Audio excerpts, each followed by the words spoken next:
निगाहे वली में वो तासीर देखी, बदलती हजारों की तकदीर देखी। बिस्मिल्लाहिर्रहमानिर्रहीम। अस्सलामु अलैकुम मुअज़्ज़िज़ ख़वातीन व हज़रात। नाज़रीन, सरकार बगदाद हजूर गौसे पाक रहमतुल्लाह अलैह फरमाते हैं, जब मैं इल्म दीन हासिल करने के लिए जिलान से बगदाद काफिले के हमरा रवाना हुआ और जब हमदान से आगे पहुँचे तो 60 डाकू काफिले पर टूट पड़े और सारा काफिला लूट लिया, लेकिन किसी ने मुझसे न पूछा।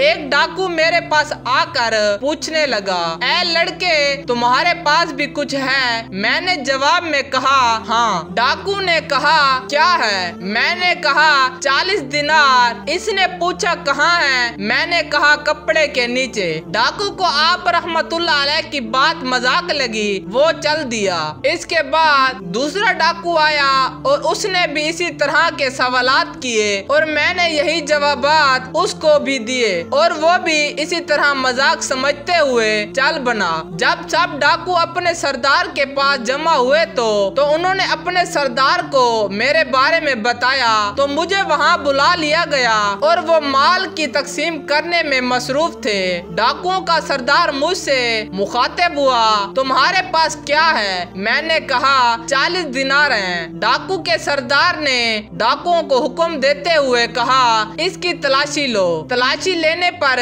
जब सच्चाई का इजहार हुआ तो इसने ताज्जुब से सवाल किया कि तुम्हें सच बोलने पर किस चीज ने आमादा किया? मैंने कहा, वालदा माजदा की नसीहत ने। सरदार बोला, वो नसीहत क्या है? मैंने कहा, मेरी वालदा मोहतरम ने मुझे सच बोलने की तलकीन फरमाई थी और मैंने भी उनसे वादा किया था कि हमेशा सच बोलूंगा। तो नाजरीन, डाकुओं का सरदार रोकर कहने लगा, ये बच्चा अपनी माँ से किए हुए वादे से मुनसरिफ नहीं हुआ और मैंने सारी जिंदगी अपने अल्लाह ताला से किए हुए वादे के खिलाफ गुजार दी। उसी वक्त उन 60 डाकुओं समेत मेरे हाथ पर बैत हो गया और काफिले का लूटा हुआ माल वापस कर दिया। नाज़रीन, एक मर्तबा सैयदना गौसे आजम रहमतुल्लाह अलैह मदीना मुनव्वरा से हाजिरी देकर नंगे पांव बगदाद शरीफ की तरफ आ रहे थे कि रास्ते में एक चोर खड़ा किसी मुसाफिर का इंतजार कर रहा था कि इसको लूट ले। आप रहमतुल्लाह अलैह जब इसके करीब पहुँचे तो पूछा, तुम कौन हो? उसने जवाब दिया, देहाती हूँ। मगर आप रहमतुल्लाह अलैह ने कश्फ के जरिए इसकी मासूमियत